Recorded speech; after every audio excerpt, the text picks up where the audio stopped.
नमस्कार, स्वागत है आप सभी का। आप देख रहे हैं समाचार। मैं हूं अजय मिश्र। शुरुआत करते हैं अब तक की हेडलाइंस के साथ।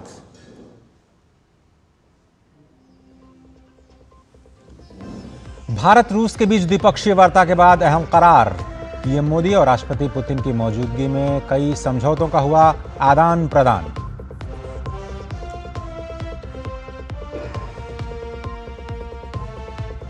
भारत तटस्थ नहीं, शांति का पक्षधर। यूक्रेन संकट के समाधान के लिए प्रधानमंत्री मोदी ने नए प्रयासों का किया पुरजोर समर्थन। रूसी राष्ट्रपति ने भी शांतिपूर्ण समाधान पर दिया बल।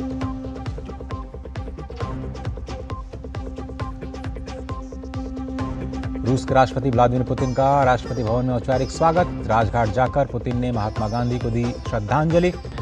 पुतिन के सम्मान में राष्ट्रपति मुर्मू आज करेंगी रात्रि भोज का आयोजन।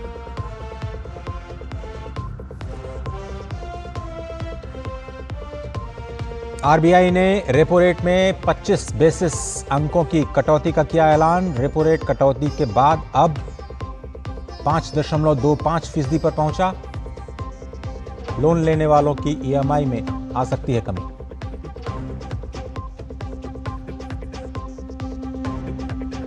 इजराइल के आतंकियों के खिलाफ बड़ी कार्रवाई। हमास के 40 लड़ाकों को मार गिराया गया। लेबनान में भी हवाई हमले।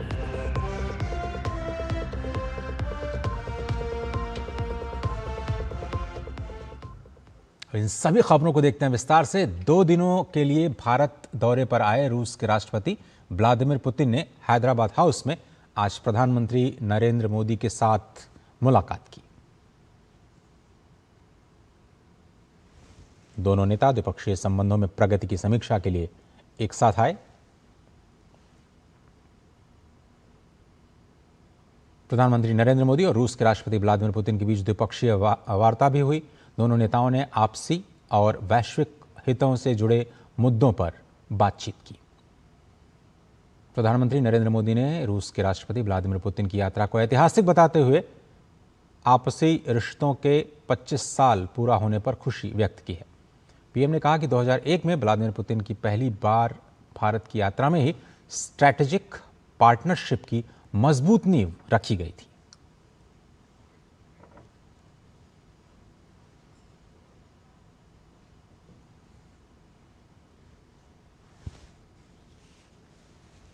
एक्सेलेंसी, आपकी यात्रा बहुत ही ऐतिहासिक है।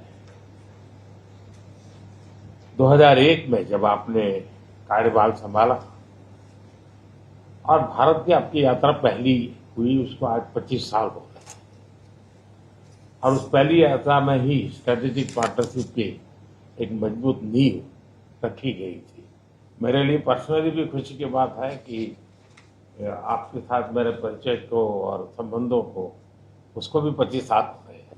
एक्सेलेंसी, मैं मानता हूं कि ये जो 2001 में आपने जो भूमिका अदा की, एक विजनरी लीडर कैसे सोचता है, कहां से शुरू करता है और संबंधों को कहां तक पहुंचा सकता है, इसका एक उत्तम उदाहरण भारत रशिया के संबंध है। और प्रधानमंत्री नरेंद्र मोदी ने एक बार फिर से भारत की शांति के पक्ष को दोहराया। उन्होंने कहा कि भारत शांति के हर प्रयास का समर्थन करता है और इसके लिए हर प्रयास के साथ है। एक्सेलेंसी, यूक्रेन के संकट के बाद हमारी लगातार चर्चा होती रही है। आपने भी समय समय पर एक सच्चे मित्र के रूप में हमें सभी चीजों से अवगत कराया है। मैं समझता हूं कि ये विश्वास बहुत बड़ी ताकत है और आपको मैंने अनेक बार इस विषय की चर्चा भी की है और विश्व समक्ष भी मैंने रखा है कि विश्व का कल्याण शांति के मार्ग पर ही है। हम सबको मिलकर के शांति के रास्ते तलाशने चाहिए और पिछले दिनों जो प्रयास चल रहे हैं, मुझे पूरा विश्वास है कि विश्व फिर से एक बार शांति की दिशा में लौटेगा। एक्सेलेंसी, पिछले दिनों विश्व समुदाय के सभी नेताओं से जब भी मेरी बात हुई और उन्होंने जब विस्तार से मेरे चर्चा की, मैंने हमेशा कहा है कि भारत न्यूट्रल नहीं है, भारत का पक्ष है और वो पक्ष शांति का है। हम शांति के हर प्रयासों का समर्थन करते हैं और हम शांति के हर प्रयासों के साथ कंधे से कंधा मिलाकर के खड़े हैं। रूस के राष्ट्रपति व्लादिमीर पुतिन ने प्रधानमंत्री नरेंद्र मोदी की उस विशेष व्यक्तिगत ध्यान की सराहना की है जो प्रधानमंत्री मोदी यूक्रेन संघर्ष के समाधान खोजने में दे रहे हैं। I could share a great deal of details about the events taking place in Ukraine. We are taking together with some partners, including the United States, on a possible peaceful settlement. Thank you for the attention aimed at finding a solution to this situation. Our relations are deeply rooted into history, but it is not the words that matter, it is the substance of the matter which is very profound. We really appreciate that and the fact that you, ex-Prime Minister, pay special personal attention to that. इसके साथ ही राष्ट्रपति Putin ने कहा कि aviation, space exploration और artificial intelligence जैसे कई hi tech sectors में दोनों देशों के बीच सहयोग के मौके भी बढ़ रहे हैं। As our countries and our economies move have more opportunities for cooperation, we open additional areas for cooperation, including those related to high-tech, aircraft, space exploration, high-tech and artificial intelligence. We have very close and trusting cooperation in the military and technical area, and we are planning to move forward in all of these areas. This once again underscores the level and the trust of our relationship. Our teams have done a great work before this visit. इससे पहले रूस के राष्ट्रपति Vladimir Putin ने राष्ट्रपति भवन में उनका औपचारिक स्वागत किया गया। इसके दौरान उन्हें गार्ड ऑफ ऑनर दिया गया। इस अवसर पर राष्ट्रपति द्रौपदी मुर्मू और प्रधानमंत्री नरेंद्र मोदी ने राष्ट्रपति भवन के प्रांगण में रूस के राष्ट्रपति का गर्मजोशी के साथ स्वागत किया।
और इसके बाद रूस के राष्ट्रपति पुतिन ने राजघाट जाकर के राष्ट्रपिता महात्मा गांधी की समाधि पर श्रद्धांजलि अर्पित की। पुतिन ने राजघाट पर महात्मा गांधी की समाधि पर श्रद्धांजलि अर्पित करने के बाद गेस्ट बुक पर भी हस्ताक्षर किए।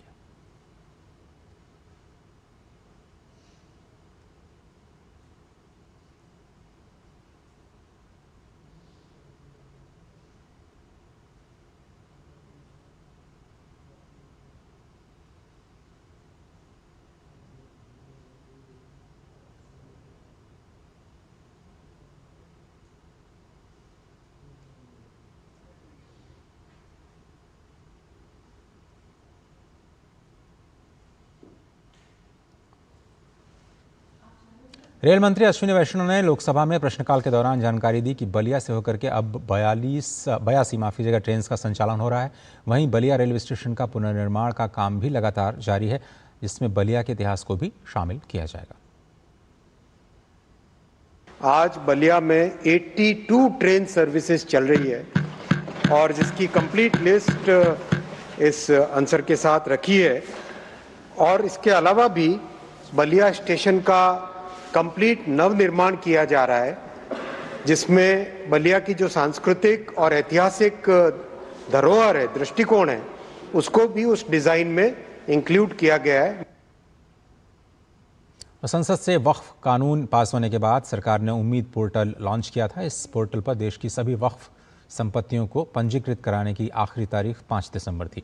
अब भी 9 लाख से ज़्यादा वक्फ कंपनियों का पंजीकरण नहीं हो पाया है।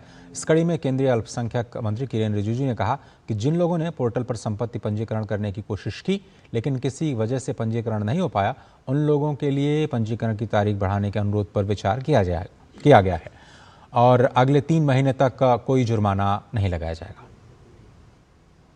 कानून बनाने के बाद हमने उम्मीद पोर्टल लॉन्च किया था, जिसमें वक्फ कानून के मुताबिक 6 महीने के अंदर में सारा हिंदुस्तान में जितना वक्फ प्रॉपर्टी है उसको रजिस्टर करना अनिवार्य था।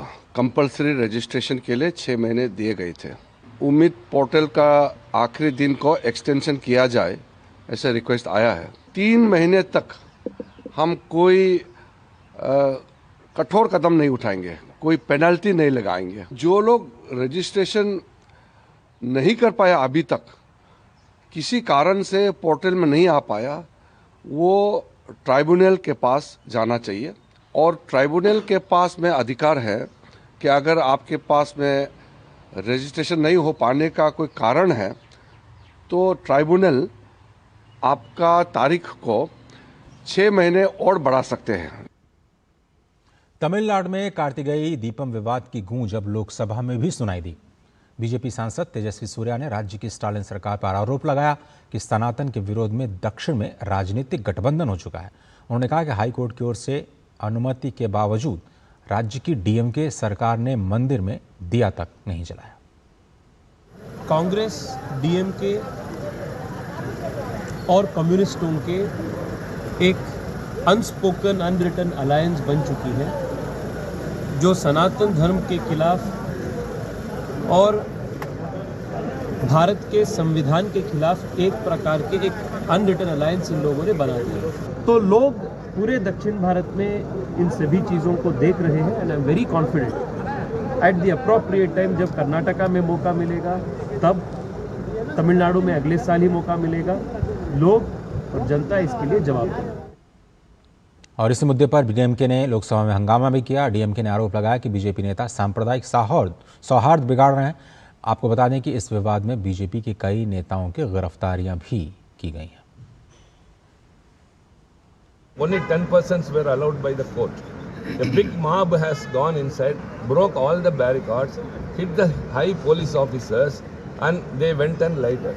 So this confusion came, and of course the state government has got its own responsibility, and law and order situation has to be established. In between, the court has ordered to CISF to enter. All these things are planned and it's a connivance. We are very much for the law and order situation. Very much communal harmony should prevail. Nothing should be on the otherwise.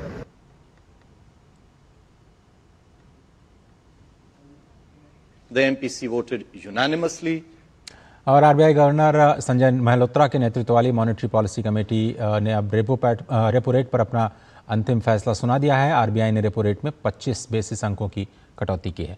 Repo rate अब कटौती के बाद 5.25% के स्तर पर पहुंच चुका है। इसके साथ ही पॉलिसी स्टांस को न्यूट्रल बनाए रखा गया है, यानी आगे भी कटौती की उम्मीद बरकरार है।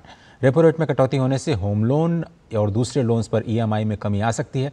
इस दौरान आरबीआई ने कहा कि महंगाई रिकॉर्ड निचले स्तर पर आ गई है, जबकि जीडीपी ग्रोथ दूसरी तिमाही में 8.2% तक बढ़ी। यह भारतीय की अर्थव्यवस्था की मजबूती का संकेत है।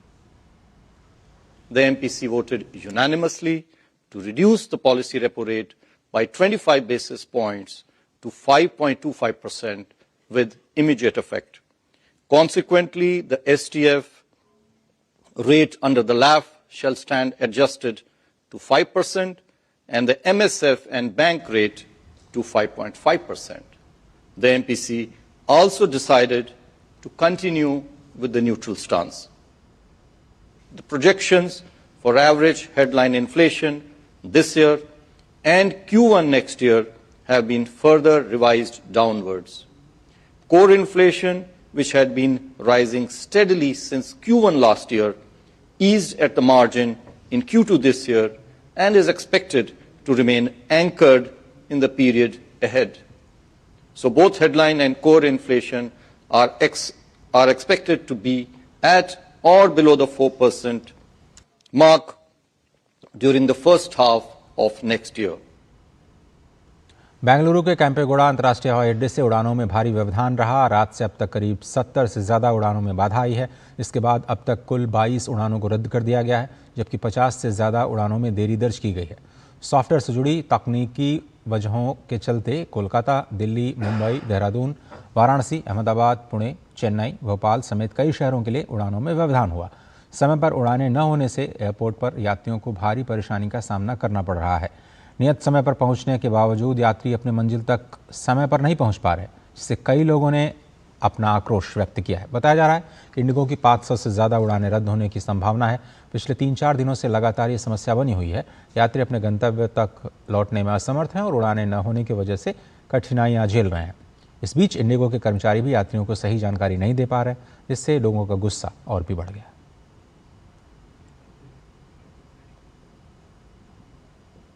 इस बुलेटिन में फिलहाल इतना ही। दीजिए इजाजत। नमस्कार।